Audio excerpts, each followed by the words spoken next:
Welcome back, everybody, to episode 14 of The Rat Hole. As always, I am Jeff. To my right is Diz and Mr. One, and we are always cheesed to meet you, as always. Today, we have another great episode for you guys because today we are joined by Chris and Wes of All Will Retire. What's up, guys? How's it going? Hey, great for having us on the show. Yeah, cheese to meet you, I think is how this goes, right? Cheesed to meet you. That's exactly how this goes. You. Cheese to meet you, gentlemen. Thank you so much for having us. And if you know, you know. Welcome back, everybody. Welcome back. That's right. That's right. So, okay, we met you guys in the meme con space last week, and I heard Chris talking just maybe for 30 seconds about Will Retire, and I knew instantly that the ethos that you guys have is very closely aligned to the ethos that Cheese has. So I really wanted to like get down and sit down with you guys and have a longer form conversation.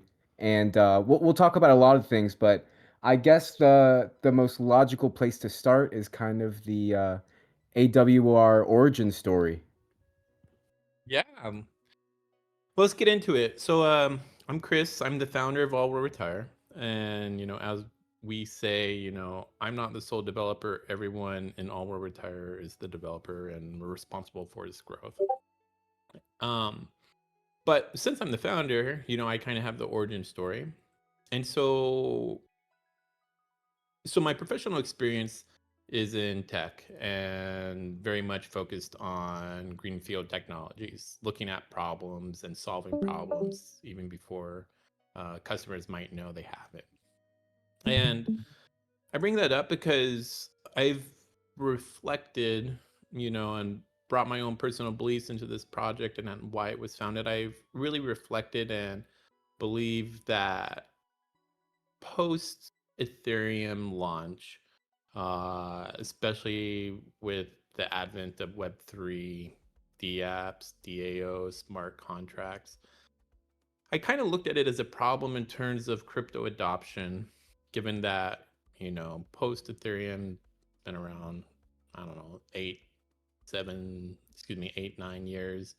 We haven't seen widespread adoption of crypto. I know we have seen some, and I know people are very bullish on it. And I think that's great.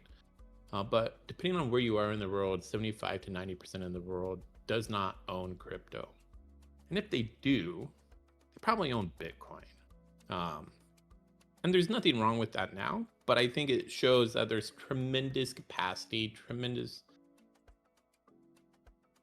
opportunities for all projects of all kinds to onboard individuals into crypto. Are we still live? We good? Yeah, we're chilling. Okay. Yeah. Yeah, I just saw the stream pause. But anyways, getting back to it. So I really reflected on it and maybe why that was a problem. And I kind of focused on the technology aspect, the Web3 aspect, maybe not being as marketable or appealing to individuals as maybe those in crypto think it might be. And so really my thesis was, okay, people just want crypto to kind of be like an achievement or a club card. How can crypto provide a more social, emotional, aspirational journey without kind of all the incumbency and the entrenchment of Web3 tech? And so what All Will Retire at the time when I founded it, I was very much interested in understanding how, this was September, October last year, how a potential TikTok ban might influence society and in terms of how we ingest content and where traffic might migrate in the event of TikTok being banned. And so I was looking at, trying to meet new streaming customers on a new platform for a potential TikTok ban. And so at the time, I also was kind of reviewing crypto to see if there was kind of overlap. And at the time, Pump Fund had just recently banned their streaming functionality. And so I thought this might be a perfect opportunity to explore, crypto, trying to provide a more, emotional, social, personal journey to crypto in addition to streaming and, developing new demographics outside of crypto Twitter. And like it breaking out of the dawned on ecosystem, right? Like at some point, there's so many of us talk to the same people, and I guess the same, like, I don't want to say the same people with voices always have always had big voices, but they've always been like the opinion leaders, as they say. Exactly. And so what was really interesting to me is when Pump Fund banned streaming last year, people ran analytics, collected data, and they noticed, less coins were bonding. Coins that bonded were not going to as high as market caps. And when they did reach their all-time highs, the retracement level was even greater, or, they were holding their all-time highs for even a short amount of time. And everyone on crypto Twitter was like, oh, this is it. This is the end. And to me, it just dawned on me that no one, I think, within crypto Twitter really realized how much of an appetite there was for, maybe crypto-based engagement just on a more personal level, even if it's just streaming. And really, I saw this as an opportune time to launch All Will Retire. And so really, All Will Retire tries to build a vision, a message, and a brand all around financial security, right? We very much embody kind of the idea of why we're in crypto, to generate wealth. As we say, no, we're retired. Let's not be naive. We're here to make money, but really provide kind of that more emotional, aspirational journey, and try to build an ecosystem of products, services, and people around All Will Retire without the use of Web3, and really lift the message up out of crypto Twitter and focus on onboarding real people using ourselves as the best marketing. How did you not stumble upon, but what was your aha moment with the all will retire slogan? Like how did you come upon that? So I've actually been thinking about All Will Retire in kind of this more emotional, social, personal journey that I think crypto should be. Just keep it simple for a while. And I knew I wanted to focus on kind of a more uplifting message, right? If you kind of look at power, politics, especially also in the economy and executives, really power today is obtained, at least in terms of engaging individuals and influencing their minds through picking on people's kind of anxieties, putting people through existential crises and saying, hey, I can solve this problem for you, right? And that's what our political leaders do today. Yeah, like And the pain complex. Like you keep applying pressure to a pain that everybody's going through. Like just economically, family wise, like disruptive yeah, issues, like everything. yeah. And so given that, and being able to harness people's emotions and anxieties is a skill, but it's not something I'm interested in doing. I'm interested in building and trying to uplift people. So really, I wanted to take the alternative approach and try to find a message that cuts away across our differences and all our amongst ourselves and society, all these demographics, and find kind of a aspirational, uplifting message that we could all get behind. And so it doesn't matter, if you're conservative, if you're liberal, doesn't matter from what country you are, what society. Retirement is spoken by everyone and is lauded by everyone. And we have government set up to support this idea of retirement, and it's something we should all strive for. Companies It's the have ultimate goal in America, right? Is to retire. It's the American dream, or the end of absolutely, it, so to speak.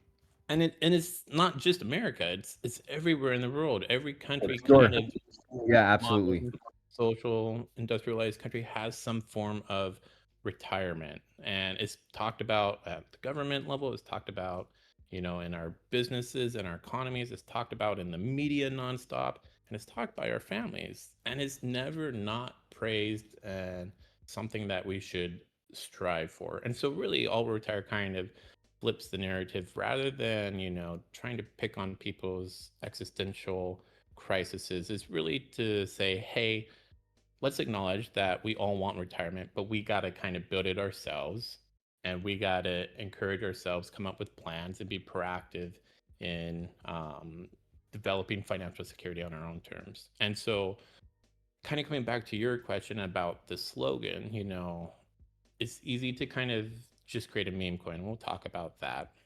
But really, we need some way to lift our message out of crypto Twitter and start engaging the real world and having a message, a brand, especially marketing material that is easily understood right away. When you see our signs, I will retire, we will retire, all will retire, right? It's really about making sure people understand right away, immediately, what our movement's about, what our cause is about, and what we're trying to empower ourselves with. So really, and the sign really focuses on the I part, right? We got to do the work to secure financial security. We, all of us are in this together. We got a community we're building, and all kind of comes back to that aspect that everywhere in the world globally, despite our differences, we're all aspiring to build financial security, and we hope to retire someday. Do you think that, would you say that you were in the space before? You saw people making it and then you thought, these people made it at somebody else's expense? Or do you think that was kind of what built your ethos as like being in the space? Or were you only exposed to like Bitcoin and stuff before? Yeah, so I looked at the space, and coming from tech, I've done, as I said, I focused on greenfield projects, so I'm very much thinking about customers' problems even before they know they have them and trying to solve them. And so really, the question is, why aren't more people, one, onboarded to crypto now? And so I think kind of looking at meme coins, I think someone mentioned it, is very much crypto Twitter, the meme coin space, and especially the tokens and the communities that are coming out are very much focused, and this is important, focused on drawing liquidity into their tokens, into their projects, solely for crypto Twitter, crypto meme coin enthusiasts. I didn't see anyone really trying to build brands and messages and lift voices out of crypto Twitter and trying to onboard like new liquidity into the system, right? And I think part of that maybe is a misunderstanding from my perspective of what the power around these launch pads really are. And we can talk about, social startups, decentralized startups. But I think at the end of the day, for example, like the parents at my kid's school, right? How do I onboard someone into crypto? And the first problem is, one, we got to show them something that's growing faster than Bitcoin. And because everyone in the world, even if they don't use crypto, has 14 years of hindsight of, seeing Bitcoin go up. And people weren't onboarded when they were told to buy at like 10 cents, $1, $10, $100. And, they very much feel left behind.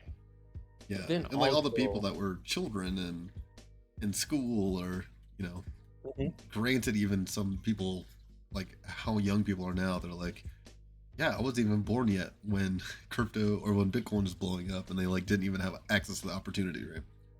Yeah. And so that's very important to think about, kind of this new generation, Generation A, that's graduating, that, they've grown, and part of their culture is the idea of crypto, of Bitcoin, and whether they own it yet and whether they have the capacity to buy crypto at all, it's been conditioned in them. It's partly legitimized already for them. And so that's really exciting. But at the end of the day, people need to outsell Bitcoin. And I think it's hard to like convince someone who hasn't been onboarded to crypto to first, take an investment in like shitcoin or like feet coin or whatever kind of cringe, flighty meme coin of the day. Like right now, there's 9/11 coin, right? Yeah, Troll So, House coin. and Troll House. Respectfully to Troll House. It's a whole host of bullshit. Yes. And so it's really important here. So I'm not disparaging people in crypto Twitter, people that enjoy trading those coins. And in fact, I know there's people that are very good at making money off of those coins. But here's the simple fact of the matter. There's limited liquidity in the system. It's not clear we're onboarding lots more new liquidity into the system. Of the limited liquidity, people are producing more and more meme coins at an accelerated rate. So that means there's less liquidity to be spread around. So at the end of the day, everyone within crypto Twitter for this liquidity is PvPing each other. Now, maybe we're not admitting that, but any team, any dev needs to recognize and understand the theory of utility. People have limited time, limited resources, same as in crypto Twitter, right? But coming back to it, as I said, 75 to 90% of the world hasn't been onboarded to crypto yet. There's probably a reason. And if they have been, they probably own Bitcoin. So kind of thinking about SPX and Murad and his idea of, flipping, the stock market, the S&P 500. He's kind of right in one regard is, okay, well, even if we don't flip the S&P 500 for trillions of dollars, like if we're 5% successful, that's going to be billions of dollars. Same thing here. Any community that can develop a message, a brand, and lift their voice outside of crypto Twitter and start developing new retail demographics, there's no one trying to grab that liquidity in today's market, in today's crypto Twitter. And no one's competing for it, and so that means no one's PvPing for it. So really all we need to do, and this is for any token, to really have parabolic moves in a multi-cycle fashion, they need to start developing themselves as products that people out in the real world with real emotions and real aspirations care about. And so that's kind of the thesis of All Will Retire, is rather than, solely focus on drawing in demand and liquidity from within crypto Twitter, which, we still depend on, we still do that. Really is long-term about building a brand, a vision, a message that everyday people out in the real world can get behind. And if we can convince enough people, in addition to trying to provide utility long-term in the back, if we can convince enough people that, hey, this could be their new Bitcoin, right, their new opportunity, then the sky is the limit for All Will Retire. I think so. Like Wes, do you think that? So I would say that Wes pretty much. This is from an outside perspective after talking to you for like an hour or two myself. Is that like Wes? You seem like a older. I would say older than the usual crypto Twitter crowd in general. Do you think that you think older people have the same opportunity even after missing Bitcoin, or do you think people above 40, people above 50, like, they miss Bitcoin, they miss that train? I mean, that's why, I'm obviously here in this meme coin space, right? Like, I just feel like this is an opportunity where you can make, if you're in the right communities, you surround yourself with the right people. Honestly, I kind of feel like I'm at a little bit of an advantage with my age. Yeah, okay, maybe I'm coming in late 2024. I was in crypto around 2022. I was what Chris just exactly described. I was a complete normie and I only owned Bitcoin and Ethereum. And it wasn't until December of 2024 when I decided I needed to start diversifying my portfolio. But I come from a poker playing background too. I played poker professionally for about 8 to 10 years, and I was a poker dealer for 10 years as well. So volatility to me is absolutely nothing. You're a gambling man. when I see thousands of dollars disappear, it's no big deal because I see thousands of dollars disappear in a matter of seconds in one single poker hand. So Nice. I think that honestly gave me the mental fortitude to not be concerned about daily fluctuations. And here's another thing too. I was actually just speaking about this is because, okay, so I'm 48 years old. I don't have a retirement plan. I worked many, many years in my life doing, I was a poker dealer for a long time. I was in the motorcycle industry for a long time. I never was taught like proper finances, how to properly make money with your money. And I was younger with my money, doing stupid things, wasting money on stupid shit. Because you don't think that's going to end either. That's the thing. When I was in my 20s and I had one of the best jobs of my life, like I wasn't thinking 3 years down the road, 5 years down the road. I was thinking like, shit, I got an amazing career. I'm making stupid money. I'm freaking living my dream.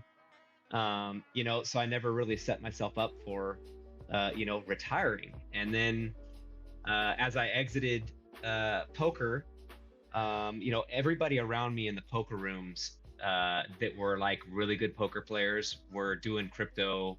They were speaking on it for years. And I was just that normie guy who had thought that shit was a scam. I'm like, you guys are crazy. What's this crypto crap you're talking about? And it just, believe me, man, it's like I freaking just shake my head going, God damn it, if I would just listen to these guys back in 2017, because the majority of them are all very well off now. So, that's what, I think that's kind of like what ended up leading me here too, just because I knew about it. And then with my knowledge that I've gained over the years, I feel like now I'm in a way better place with knowledge of finances, that I would be able to, if I make hundreds of thousands of dollars or millions of dollars, I'm going to know how to best utilize that money. And that's the thing too about being on these X spaces, being on X. I have gained a lot of knowledge. Because there is a lot of good people in the X community that are really trying to help people. You just have to find those right people, and there's plenty of them out there in the spaces. And that's what's gotten my confidence up as well. Because I'm a type of person who, if I'm passionate about something, I'm going to go all in on it. So I'm going to study it as much as I can. I'm going to absorb as much information as I can.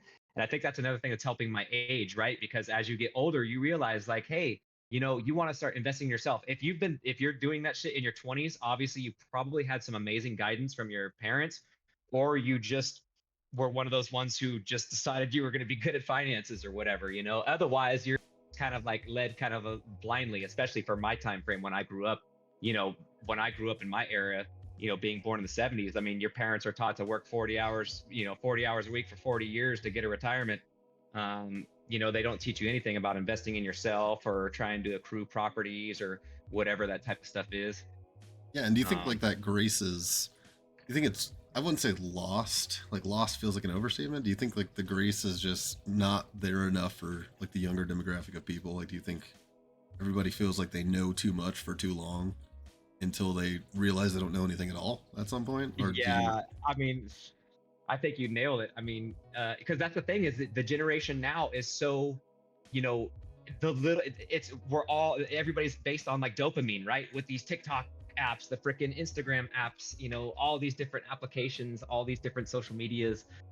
People are just bombarded. You can spread news in a matter of seconds. You can infect, it's like an infection, right? Something happens in the news. Now, before you had to look at that shit on a newspaper. Now that shit's popping up on every fucking app that you have downloaded. So yeah, it's like everybody sees Bitcoin like 3 or 4 times a day in their stuff and etc. Where it's like, oh yeah, I see this, I see that. Like I've seen, it's like enough exposure to like advertisements and stuff of cryptos and like alternatives. It's like, oh, I might as well be in this. I keep hearing it all day. I keep hearing it every year. Yeah, I've heard it for 10 years. Like, and I think with the correct young generation who is willing to learn. And be open-minded and not think that they know everything. Yes, and that's why I still think too, like we're still so early to crypto. Chris had mentioned, I mean, 75 to 90% of the world, depending upon where you live, is still not into crypto. And okay, you could think about it one way, like, oh, well, how long is it going to take? I mean, Bitcoin's been around for 12 years, 13, 14 years, whatever. But there's still a lot of scary shit that happens in crypto, which I think is why it's taking maybe longer than maybe people anticipate. and then that's where it leads you like kind of into this whole thing with all retire, right? Like it's so easy to understand for the average retail. There's no like explaining the narrative. You read the words, you see what it means. Like there's not really anything complicated to like fathom there.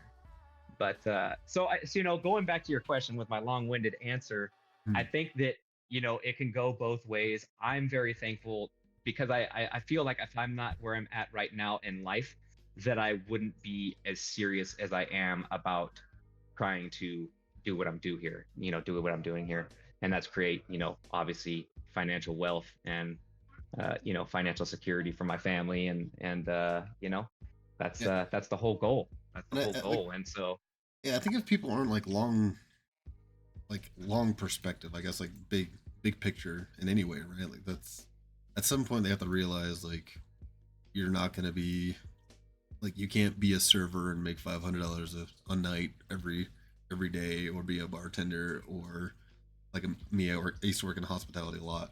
Like work in hospitality until you drive yourself on the ground, because like you got to stop and do something, right? Like real estate's too high.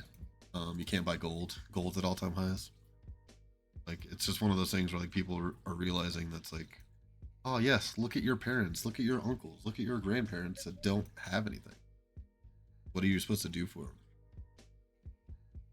yeah, and yeah, it's you said it all right there. I mean, it's tough, man. It's tough to make it's tough to like secure financial freedom, so to speak, where so many people are just living paycheck to paycheck. And when I really started deep diving into crypto, it just made so much sense to me when I really started finding out about it, right? Because to the average person, it doesn't really make any sense. But then I was like, man, I mean, the fact that you can just transfer money all over the world in a matter of seconds with no having to worry about going to the bank and doing all that. I mean, that in itself right there should tell people like this is a great technology, right?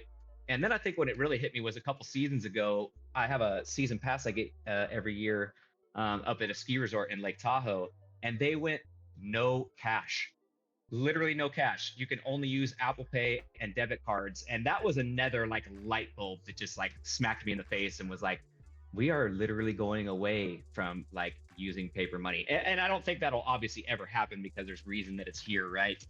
But this is where I see like that there's just no doubt in my mind that cryptocurrency is the future of finance. That's my opinion.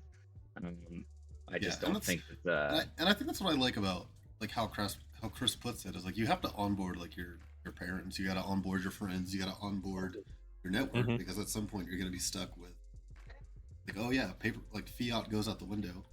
We all go to digital, yeah. and then we all go to crypto, and then it's like, cool. All of my relatives, all my neighbors don't know how to use it. Like they're Mhm. the ones that are Exactly. shopping at my local businesses. They're the ones shopping at my local Walmart with Mhm. XRP or And these are the USDC, people whatever. that know you the best. These are the people that know you the best. And Chris has said it numerous times, like your neighbor's not going to know who Murad is, but they know who you are. And that's why it makes it very easy. I mean, I would say very easy, but it's very easy. It's easy to talk to somebody who already knows you and you've already built trust with. And if you truly believe in the project that you're in or projects that you are in, um, then of course, why wouldn't you share that information, right? Because you feel that it is a beneficial thing for your friends and your family. And it's been very easy for me to onboard. I straight up onboarded like 3 or 4 of my friends already that had no crypto whatsoever. And it was very easy. And I broke them in with the Bitcoin and Ethereum thing, like, and they've of course known about it. They've known about it. But I just presented to them like, look at the numbers year after year. Like here, just look at every day on Labor Day, or look at every day on Easter Sunday, and look at the numbers on Bitcoin. Like, what else do you need to see when you see these numbers year after year to know that this is probably a good investment? And I'm obviously, this is not financial advice. I'm not a financial advisor, but I'm like, hey, if you're sticking, like, I just throw a dollar amount. I'm like, if you're sticking $1,000 a month towards your freaking, your retirement account or whatever, I'm like, just take 10% of that. And I said, if that sounds like too much to you, then take 5% of it. Take $50, take $100, and just throw it into Bitcoin or Ethereum, whatever one you decide you like. I say you can't really go either with wrong, either one. And I was Yeah, like, and if you want to, I said just divide it between the two. Throw the 50 in Ethereum and throw the 50 in to Bitcoin and do that once a month and just dollar cost average and don't worry about, I was like, if you want to leave yourself some dry powder, for when there's a bigger dip and you want to take advantage of it, then that, yeah. So it was easy for me to, kind of just give that explanation.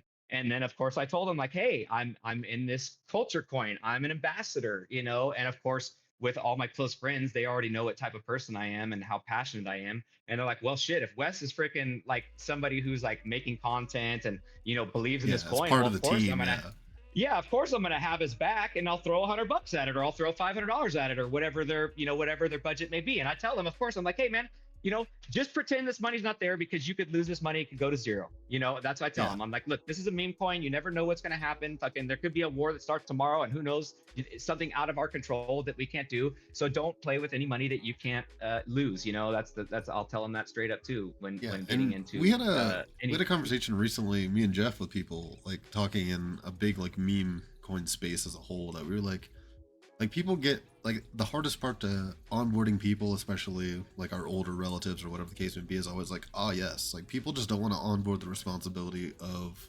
like their funds or their money. They want the bank to do it. They don't want any more responsibility added to their day. And like for natives and like everybody that's been around for a while, we're so used to like, yes, they're my keys, we don't mess with exchanges. And like, so we had like a big question for that space, like that I want to ask Chris, is like, what do you tell an older audience that is like, I don't want to have the responsibility? Like, do you think that like responsibility is coming, or do you think that like safety nets are coming, or what do you think, Chris? So in terms of engaging older crowds, and I would say, how about this? So All Will Retire very much considers itself a product. And I think, whether you're familiar with the concept of crossing the chasm in a startup world or not, there's been these charts going around on crypto Twitter timelines recently that says, it's kind of like, looks like a bell curve, and it points to the left side of it, and it says we are here, and it says innovators, right? And it says we're early. We're early. Yeah, and so I think that's true. The problem is people are misusing that chart.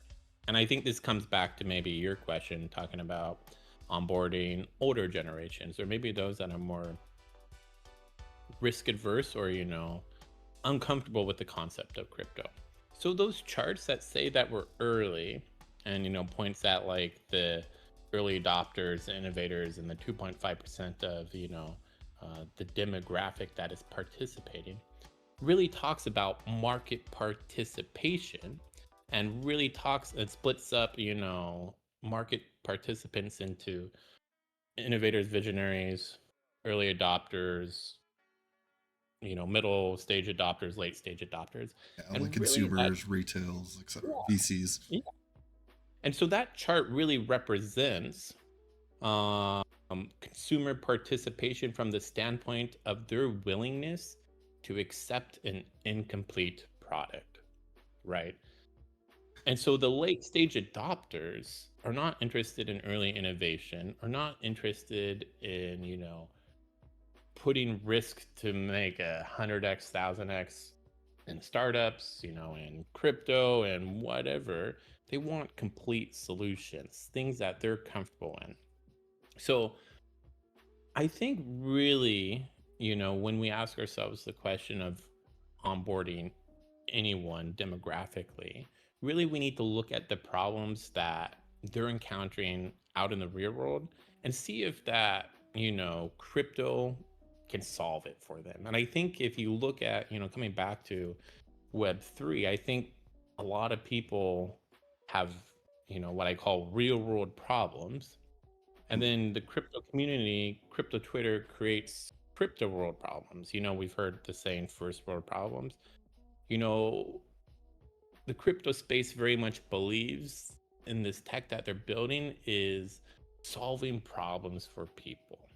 And that we keep kind of building it without pausing and taking a step back and asking, well, what about this demographic that represents like the early majority. Why haven't we onboarded them yet?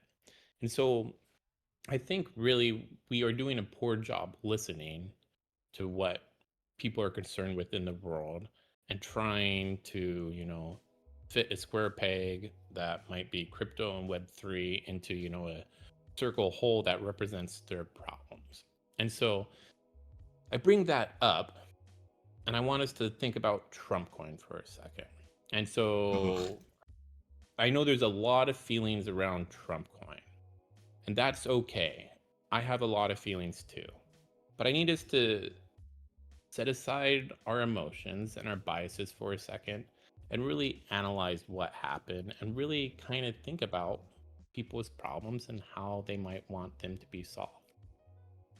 So, for a moment, let's consider Trump coin. So, Donald Trump came out on X and made a post that simply said, "Buy my token.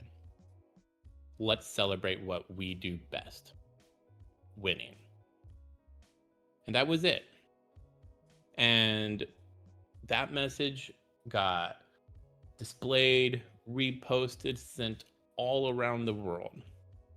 And they reached an all-time high. The token reached an all-time high of 85 billion. And so it's important to understand why, though, right?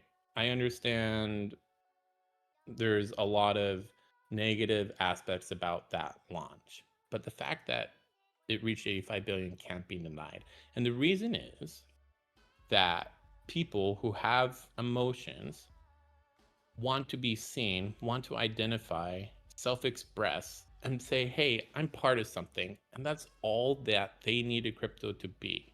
And so these individuals, these retail, which, was onboarded and, they're wrecked now. I understand that. But these people onboarded because someone simply saw them for who they are, either as a conservative, either as a Republican, member of the GOP, either as, part of the Make America Great Again party, whether they love Donald Trump, whether they love, the USA America, whether they are a winner, or whether they simply never thought they were a winner, and maybe they thought this was an opportunity for them to be a winner. And so it is so clear to me that crypto, catering to people's emotional needs first, letting them be seen for who they are, letting them self-express, especially in this rapidly polarized world, is really important. And so kind of coming back to your question, I think individuals are going to be more willing to participate in crypto, whether they're older and someone needs to be responsible for onboarding them, or, showing them here's how you deposit your funds and, letting them know like there's risk involved, etc.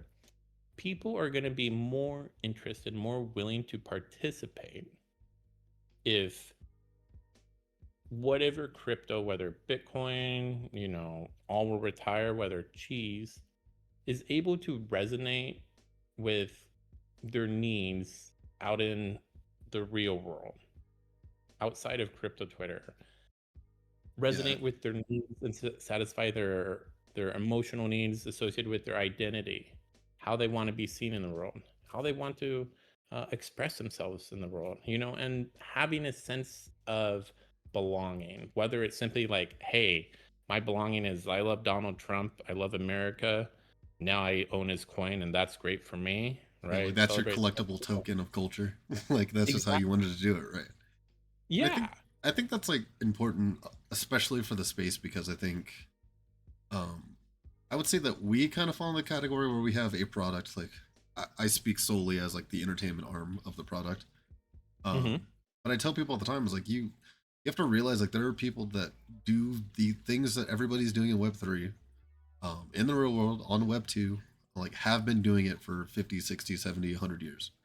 And like I always talk about like this format being like, oh, we are just a radio show, but we happen to be like we run on the fumes of Web3. We do like we are obviously running on the news of finance, business, and Web3, and I think a lot of people don't realize are like, oh yeah, like you do a podcast or so you do this, but it's like, yeah, Yeah. there's a lot of other people that do podcasts about way more niche things, way more obnoxiously obscure things.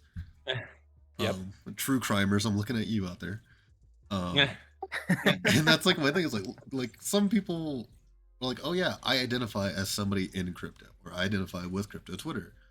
It's like that is also a niche, that is also a culture that needs to be represented through, in my opinion, entertainment. Uh-huh. And I tell people all the time, it's like it's no different than the person that watches, true crime all day. You just get stuck and you like eventually somebody tunes in that was heard about crypto once, and then there's 50 episodes of the rat hole, or there's a year of all retire content, or there's a timeline full of SPX memes or whatever, and like that whole thing consumes people's lives. Like I can speak clearly for me and Jeff here. Me and Jeff have been consumed by the whole brand. Like we love being rats. We love loving cheese. It's my life. Yeah, Yep, it's it like has what we been do my now. life for 9 months. Like, and there's no signs of slowing down. Yeah, like it's just nice to like be able to drop that culture into our laps, and then like it turns our day into this, our weeks into this, our months, years, like so and so on. Yeah. And so this is part of your identity right now. And this is the way you want to be seen. And that's amazing. But coming back to it, as I said, and we're going to keep hammering on this because this is really important for people to think about. 75 to 90% of the world don't yet own crypto. That's, if we just presume all those people in the world had like $50 that they'd be willing to deposit into crypto and onboard themselves, if we could find messages, brands, marketing channels to onboard them, that's an insane amount of liquidity. And I think, Trump coin kind of provides validation to this theory. And, kind of coming back to SPX too, that people first and foremost need to have emotional utility needs met for their crypto if they're going to take or to get onboarded into crypto past maybe Bitcoin, right? Yeah, and I that's think we have a very similar ethos about like it's me and you individually, because I tell a lot of people, I'm like, dude, just put in $10, stay for a week, and then look at your $10. If it went down $5 or went up $5, like rationalize to yourself, like, man, did I enjoy my $5 worth of entertainment, and then went and like I want to do it again, and like you want to keep participating. And I tell people a lot, like, there's days where I'm super leveraged into cheese, and there's other days where I'm very under leveraged into cheese. And like as far as like all the people I know on the team, all the people that I've known, because I'm one of the original people from like, the first week, and I tell people all the time, like you hit a point where it's like there's days where I am just a rat on the internet, and it has nothing to do with like my portfolio. And that's like the best part. Like there is not a single amount of loss or gain that I have in my portfolios that can equate the experiences that I've had with the rats. And that's the culture that everybody's looking for. Everybody wants to do something. I think one of the big realizations that I had semi recently is that I need to stop trying to sell a coin and start trying to sell an idea. And for me, I've been very disillusioned to traditional retirement vehicles just because I went to school for business, and entering the workforce early on, I became very, very like, why would I give institutions my money for 40 years for them to leverage against and then make more off of it than me? When I can pave my own path, have a retirement vehicle, and it means so much more to me than whatever the fucking balance is in my Fidelity account. It checks all of the boxes. Okay. I'm glad you brought this up. And so before I steer this conversation, I want to ask Wes, is there anything you wanted to add?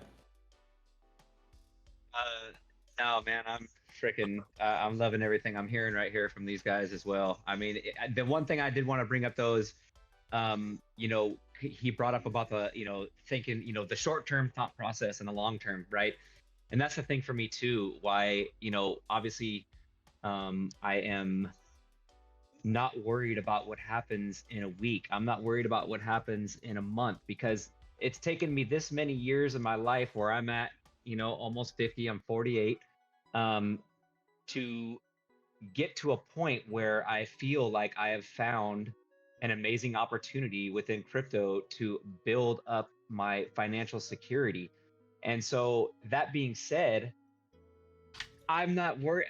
Why am I, if it's taken me all the way to me get 48, I'm not worried about trying to get rich tomorrow. You know, I'm here looking, I'm thinking 3 years, 5 years, 10 years. What can I do in this bull run right now to set me up for the next one? Um, so, you know, it doesn't, you know, that's where I just wanted to hit on that point, that there's just not, more people need to think about the future. And I'm talking about months and years, not minutes and hours. Yeah, like it's When not they're just getting into the, weeks. exactly, into the crypto space, you know. And it's, that's the thing, you guys are talking about having fun. That's what this shit's all about. I've said it, I will say it time and time again, every single time I'm on a live spaces, every time I'm being interviewed. You got to have fun in this space, because if you're making it a chore, if you're miserable logging in, you're just not going to make it. Like, you got to surround yourself with the right people. You got to make sure that you have people around you that are inspiring you. You want to try to inspire other people around you. That's the fun in it, because you see the growth, you see the communities grow, you see the type of people that you're attracting. You know, Chris has said, like, you know, we're like filters. You know, different communities are like filters for people. You filter the type of people that you want. Your community attracts those type of people with the type of people that you are, right? So yeah, I just wanted to hit on that. That's what I wanted to say. So I'm in for the long run, man. I'm all about building. I love the process. I'm happy where we are at. And I don't worry about what's going to happen tomorrow, because I know I'm building for the long term, and I know that there's a lot of community members in our community that are doing exactly the same. So that's where my confidence comes from. That's where my you know, my conviction comes from, is you know, betting. I'm betting on myself, Yeah, which Chris has sweat brought that up. equity. Yeah, sweat equity is Yeah, what we Yup, call yup, it. exactly. I'm betting on myself because I know how driven of a person I am when I get into something and I'm passionate about something, especially when I see opportunity. And I've already experienced so much growth in the past 8 months that I've been here, on crypto Twitter and then within the project.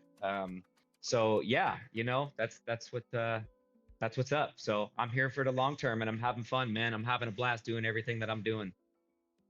We know you are. We know you are, Wes. Let's come back to what you said, Jeff, about you need to move on from selling a token to selling an idea. And let's talk back. Someone mentioned, I forget who it was, people broadening their horizons for the long term.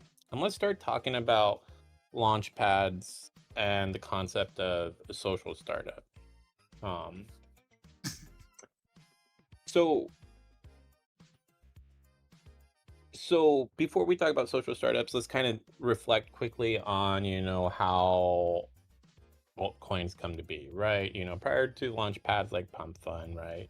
You had to be a VC, you had to be an incredibly wealthy individual or a group of individuals, or, you know, a You had to be business able to that, fund your mint. You had to be able to yeah, gather supply. That, like, most stuff really had roadmaps. Like, it was a very different yeah, time, even 4 years ago, 5 years ago. I think we all yeah. agree.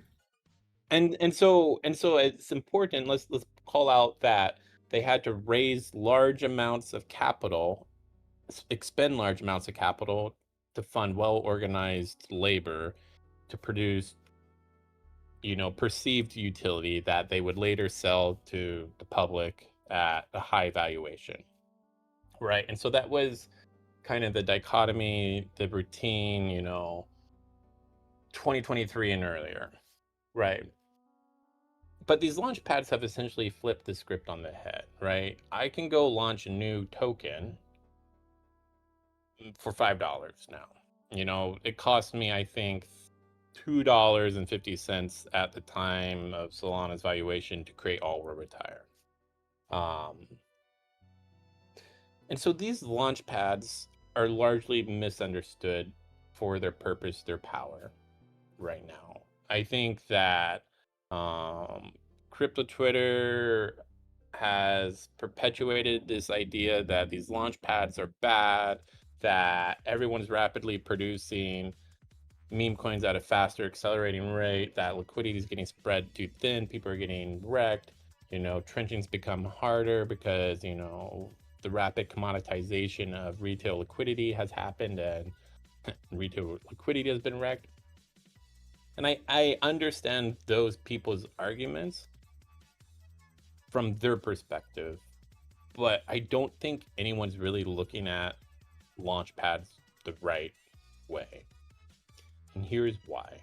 So launch pads are really powerful because they let you, they let me, they let everyone in here, everyone listening, everyone in the world rapidly iterate to build messages and brands and visions that allow people to express, identify, and find community at a rapid scale globally. And that's really what it is. And, kind of come back to Trump coin. Trump coin was created for $2, but the power behind Donald Trump being able to simply say, buy my token, because people expressed with him, they connect with him, they want to be part of him or his ideals, is really important to understand. And so this idea that coins are simply meant for trenching and trading purposes for, degenerates on crypto Twitter is a huge misconception of what these launch pads are. Here's the real... I think, like, go ahead. People of medium size definitely are so, like, we talk about, like, seeding and getting, VCs and pre-investors before you can mint, right? Like, I think now, since everybody, like, considers them these vehicles of gambling and stuff in crypto Twitter, like, so, like, what kind of happens to those people with ideas, with plans, with liquidity when they come to the table is, like, they get to the table. Yep. And then, like, I would modestly call most of us natives. I think, I'm not sure how long Wes has been in myself, but I tell people, I'm like, there's a point where natives have seen so much slop about, like, all those VCs, like big planned utility, et cetera, where it's almost worse, right? Like, we as natives don't go through the slop, and then we also don't go through, like, the big over promises.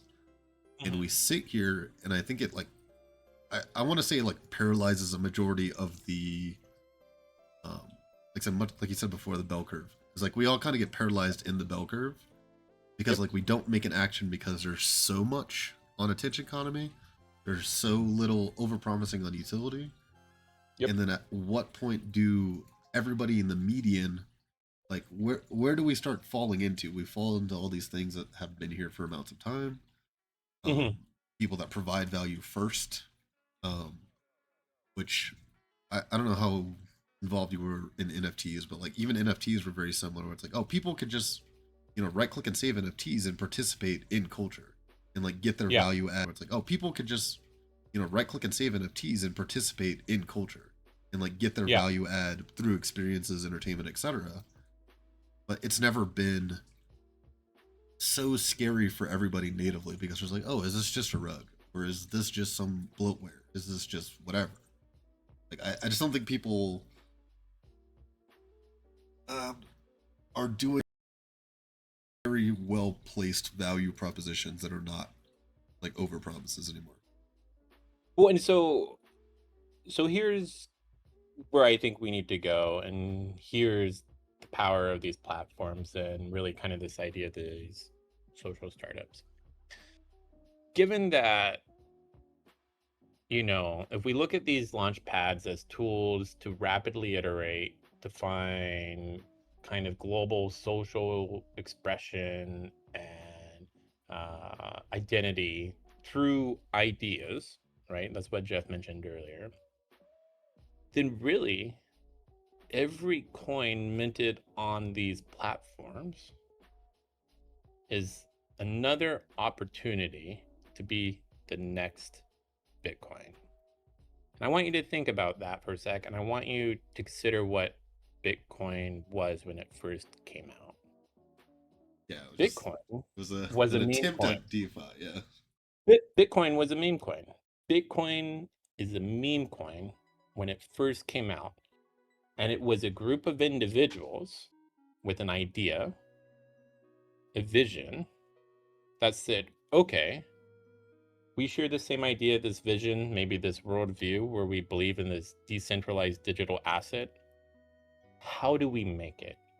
They had no funding. They just had themselves, but the idea gave them purpose. And with that purpose, people built an ecosystem that we have today of products, of services, and other people or leaders in this space around Bitcoin to make it what it is today. Bitcoin was a meme coin when it first came out, but it sold an idea, and that's what's important. And that idea took hold of people and it gave them purpose. And what it did, and here's a really important thing about selling an idea, Jeff, is that you got to let people take it and build it as they best see fit. And that's the power of All Will Retire. We say build financial security. And most people coming into our like Telegram, on X, are taking a very traditional approach to building financial security by, trading All Will Retire. And we want that. That's great. But it's clicking for some people where All Will Retire really is just a blank canvas for their creativity. It's their blank canvas that lets them find their intersection of building financial security on their own terms, building this ecosystem of products, people, and services around All Will Retire at the intersection of how they want to be seen in the world, how they want to engage the world. And this comes back very much to the idea of crypto just needs to be, something that we can simply resonate with, connect with, allows us to identify, self-express, and find community on a global scale. So All Will Retire's trying to really take advantage of this idea that every coin created off these launch pads has the potential to be the next Bitcoin. If they sell ideas and they provision impassioned individuals on these ideas, and we continue to encourage them to build All Will Retire as they best see fit in whatever way, whether that's hold a sign, or whether that's, we got people who are like photographers for car shows and they're trying to find ways to incorporate, All Will Retire into their car shows by getting like a license plate for all these fancy cars to put them on that says All Will Retire, right? Wait, Or that's whether cool. maybe That people goes, want to make merch it goes for All Will back Retire to for it. it goes back to the idea that you were talking about in the meme con space, Mhm. which is why I really wanted to have you on the show, because we have a similar idea about what we are, and that's the idea of being a decentralized startup where everybody is kind of putting in the amount of belief that they have in their spirit for, whatever coin that they have. They're putting an equal amount of effort forward, whether it's, making memes or holding the sign and posting that picture or video on Instagram and TikTok. And it's the idea of a decentralized startup is very, very interesting to me. And I think that All Will Retire and Cheese are two really great shining examples of that. I I would agree. And so here's the thing. So I think, we are calling it, I call it a social startup. And I think that's analogous with decentralized startup. And I call it a social startup to make it more normie friendly. But really, kind of coming back to the concept that every coin minted off these launch pads has the potential to be the next Bitcoin. If we think about a social startup, a decentralized startup, people are both the products and the services. And rather than needing large amounts of capital expenditures to start, at least, what we've been saying is we need amounts of social capital expended. We don't need financial capital expenditures. We need social capital. We need to be able to do little things to build a vision, a brand, a message, to lift it out of crypto Twitter. And that's really important. We talked about kind of the liquidity aspect of, people out in the real world who haven't been onboarded yet, or no one's PvPing over it. There's just so much to take hold. But it's also really important that these ideas, more important than selling the token, is having an idea, a message, a brand that people can participate in, even without owning the token, where they can take it and run with it. And so All Retire builds off this idea of financial security. Everyone deserves it. It's something we're going to have to build ourselves more than likely. But we really want to let, new demographics, retail demographics, normie demographics, more than we want them to be a token holder, we want them, what we say, be a sign holder, inspire them, and let them develop All Retire in the way they best see fit with this idea. And coming back to it, if we can onboard individuals, maybe they're not, coming back. My grandpa, maybe he's not yet ready to be part of crypto. Maybe he'll never be. But I know he can get on board with the idea of financial security. I know he loves me, and I know he will expend his social capital to help me.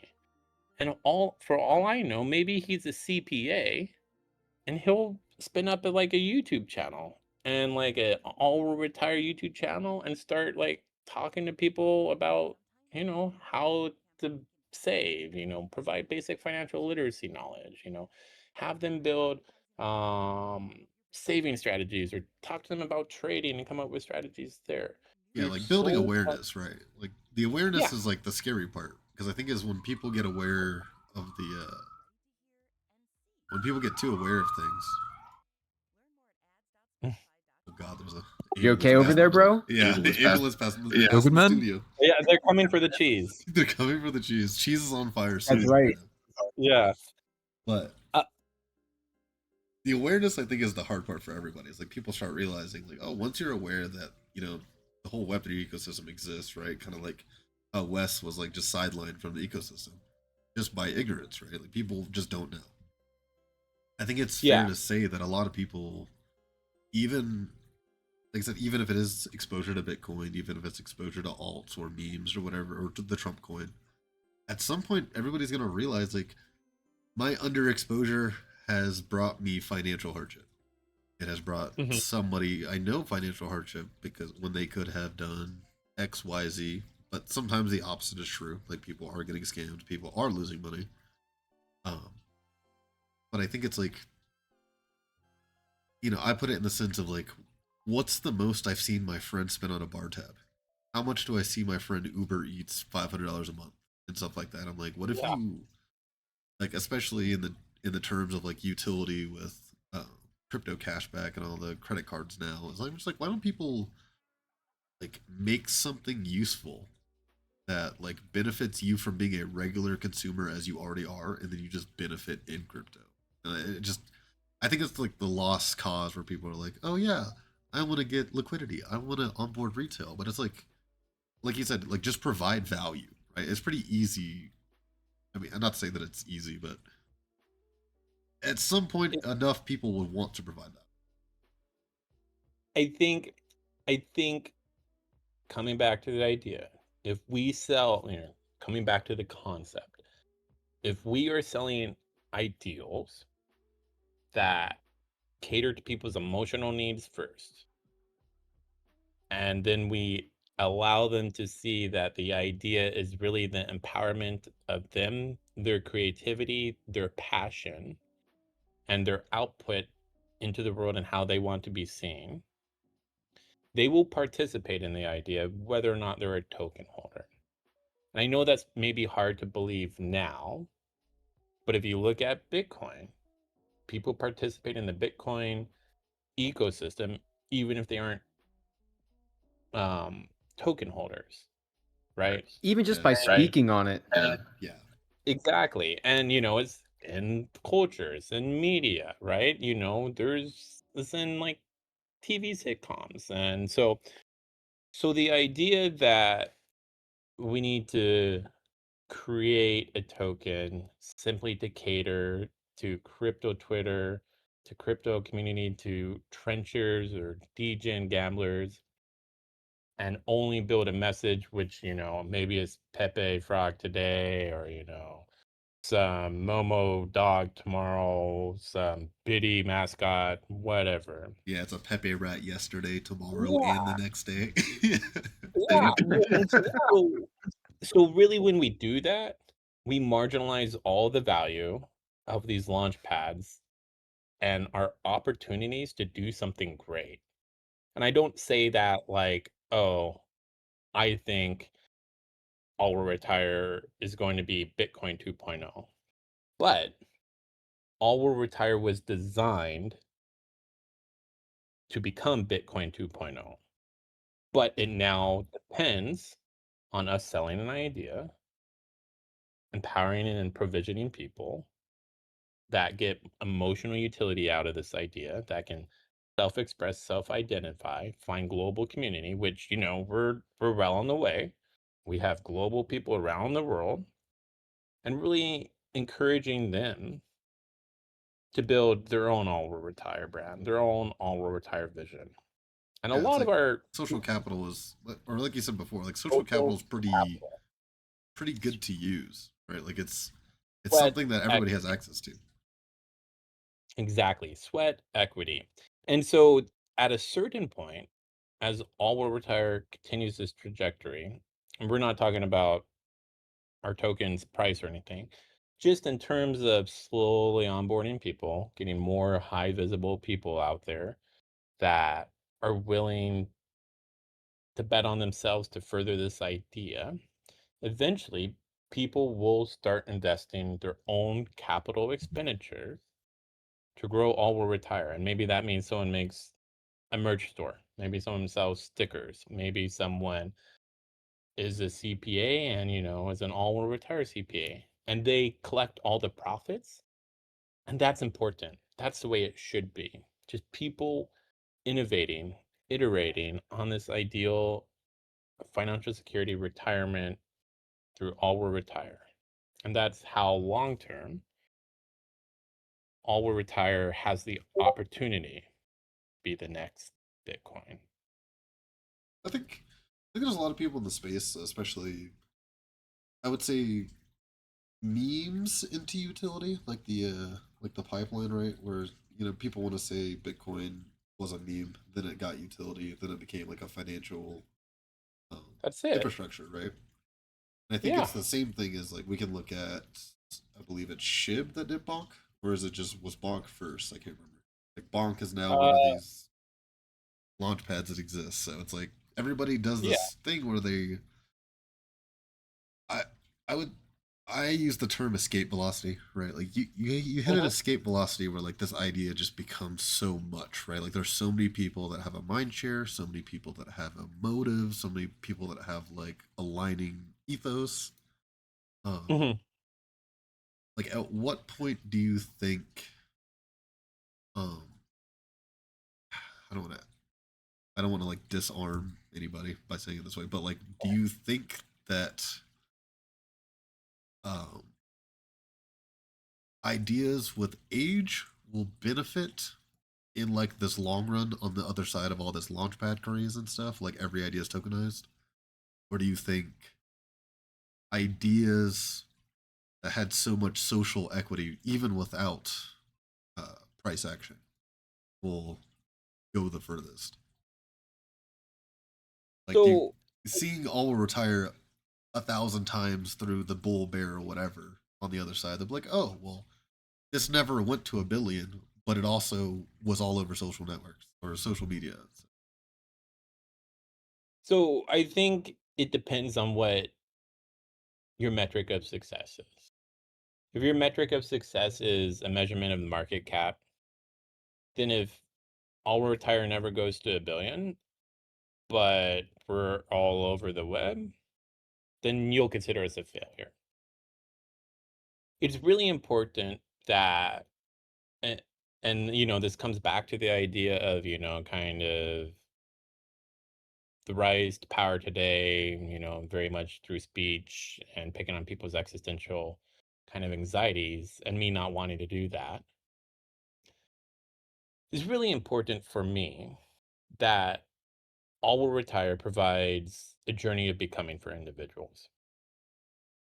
I know that in the name it says retire. I know people that might come in flippantly and say, how is this token ever going to retire me? They're missing the point. Retirement is really a mindset where we feel most empowered to use our most precious commodity that we have as we best see fit, which is time. I know we have glitzy marketing that shows all kinds of Lambos, helicopters, mansions, etc. But at the end of the day, if someone comes in our community and says, hey, I was able to build financial security through your encouragement, through, exploring these different topics that you provided me, maybe around basic financial literacy, savings, trading strategies, retirement planning and mapping it out, then All Will Retire is a success. Because that is a journey of becoming, of someone becoming a better person on their own terms through their own sweat equity. We don't promise to know how to retire you. What we will promise is that we will listen to you on what financial security means to you, on what your vision of retirement is, and we will support you and we will help you get there. And so, coming back to it, it's kind of like the Lindy effect. Murad's talked about it. The longer something's around, the more, accepted it is. And, this is very much true with crypto and like Generation A that's coming out, even though that's entering the workforce, even though they might not have money yet. Crypto's legitimized in them. If we leave a lasting impact in this world where people are more proactively thinking about financial security, how to build it, and how to get to retirement, maybe sooner rather than later, then absolutely All Will Retire was a success. But, you know, we really thought about the design of All Will Retire, kind of coming to the idea of retirement. It's eternal, right? When I pass, retirement will still be talked about and still be lauded. People will still want to achieve it. The thing with Trump coin, and here's the challenge, is that, and this is me not speaking ill will, this is not me taking a political side, pro-Trump, anti-Trump, but Donald Trump has to die at some time. And so his ability to garner attention, draw attention to that token, dies with him. Retirement is eternal. And so this idea, as I said, of building financial security, of building intentional community and encouraging people to explore financial security in very much a decentralized social startup aspect on their own terms, makes me quite bullish that long term, All Will Retire will be a vehicle for which people can accumulate wealth, right? Yeah. And not about getting in early or late at that point. It's just about people having a vehicle to accumulate wealth, much like S&P 500, traditional stocks, other crypto, etc., and that they use it build financial security on their own terms. And that kind of comes back to the ideas. Yeah. An Well, like you ecosystem can't of, kill the ideas, right? Like it's just, you can't kill the ideas, and that's what's important. and I think a lot of people go through this series, right, where they come on and they, you know, believe in something, believe in something, whatever it may happen to be. Hmm. Um, and I think position themselves or over leverage themselves and all this other stuff, and like this belief goes out the window. Um, Yeah. and I always like my thing that I always, I guess, like natives usually talk about is like people have to pay their tuition of like coming to the space of like, oh, I have to learn my lesson, and then I work on literacy. Um, Yeah. a lot of communities we interact with, like Erect Gang, and a lot of other people, like have that same concept where like it happens to everybody, and it'll happen to a majority of people. It'll happen to a majority of retail and will continue happening to retail. Um, but like as it goes on, like there continues to be more and more communities like you guys, like us, like Rect Gang, where they are multi-chain. They're like multifaceted. They don't care if you buy the token. They want to keep you informed. They want you to like participate in ways where you can like really benefit. Um, to whatever it is your plan is or your strat is or your small scale or big scale. Um, and I think people get lost, right? Like it's like not to say we're the good ones. There somebody else has the bad ones, but it's the same thing that everybody's like weighing every day. There's like how many of these good ones are good ones? How many of these bad ones are bad ones? And, I think crypto Twitter really muddies that water like the worst ways. It does. And so we very much, and so here's what's important, and Wes talked about it. Our ideas, our communities, and our message act as filters. And there's a lot of bad actors in crypto Twitter. There's a lot of bad actors outside of crypto Twitter. But I promise you that if we can get our message into the laps of people outside of crypto Twitter, it will land in the laps of people who need it the most. And we Yeah, will draw in the right people. And so, very much, our tokens, our ideas, our communities act as filters for these people.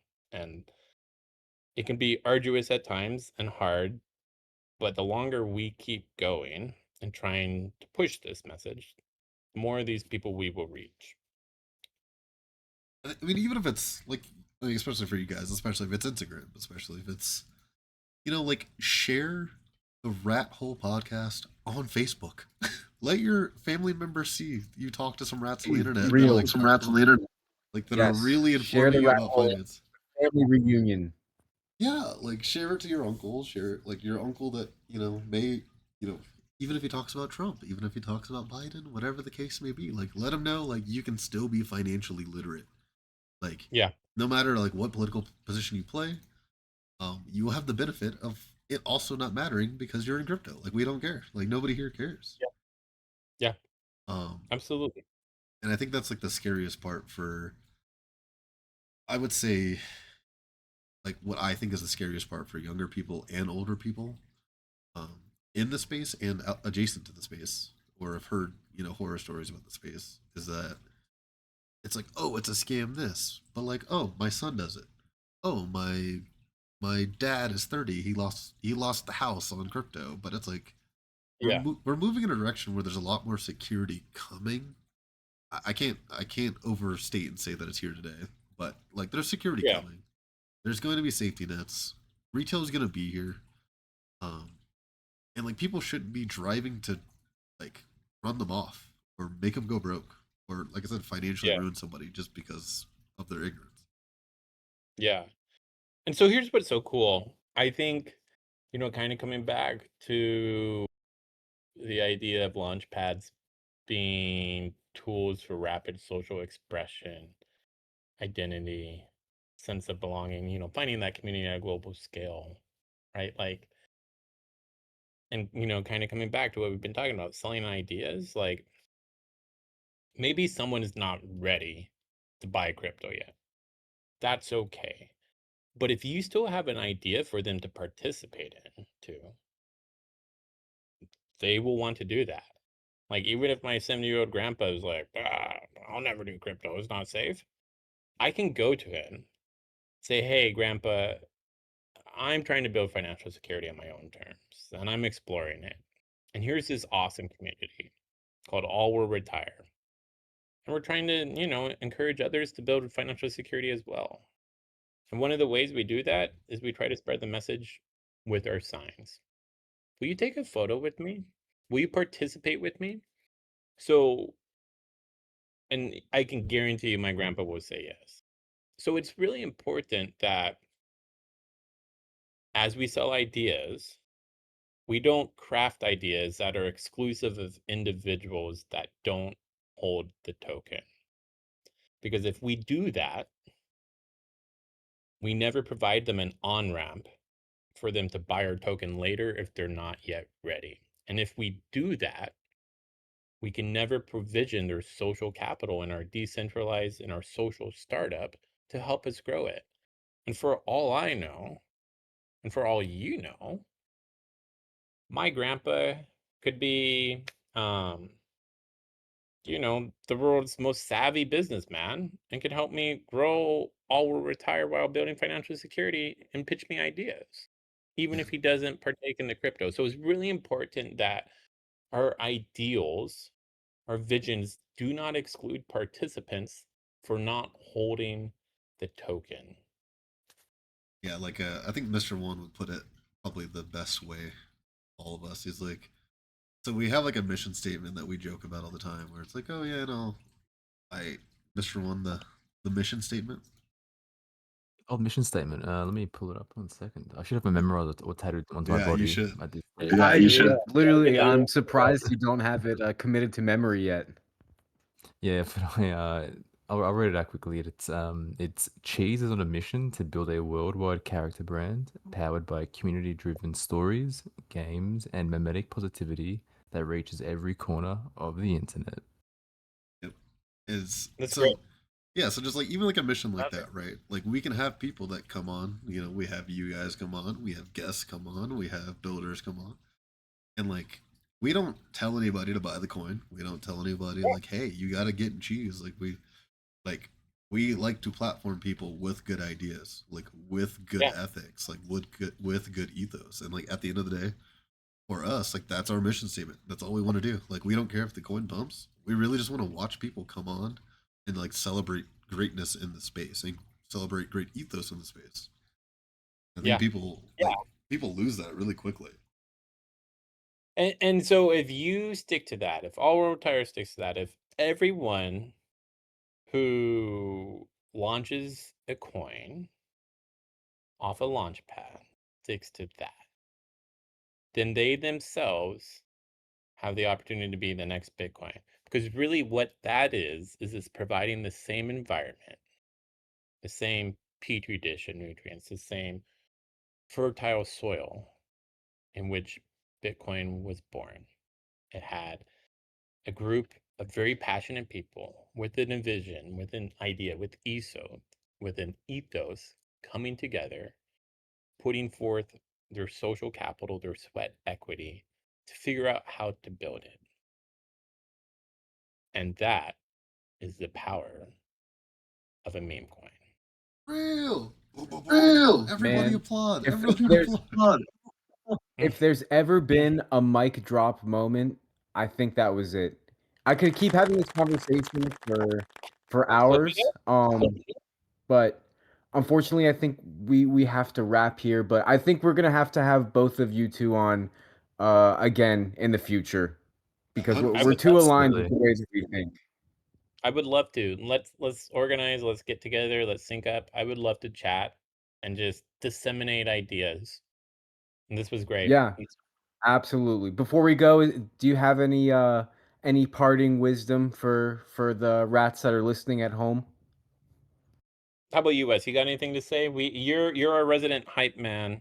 Man, I'm just thankful to be here, man. I'm digging the artwork. I'm looking at the image on my phone. And what you guys have spoken about, you guys are definitely an awesome community. Love what you guys are doing. This radio show is awesome. What you guys are talking about and representing is exactly the type of stuff that we're talking about. It's all about building and just surrounding yourself with the right people. That's what it comes down to. Absolutely. We're cheesed to meet you, and we're cheesed to have you here as well.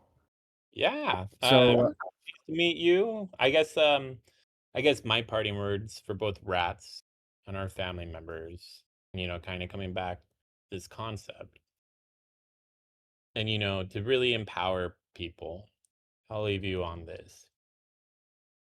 Your dreams are proof of sights unseen to others, but it's only you that knows how to build them. But you must build them. You must build them. Gotta build them.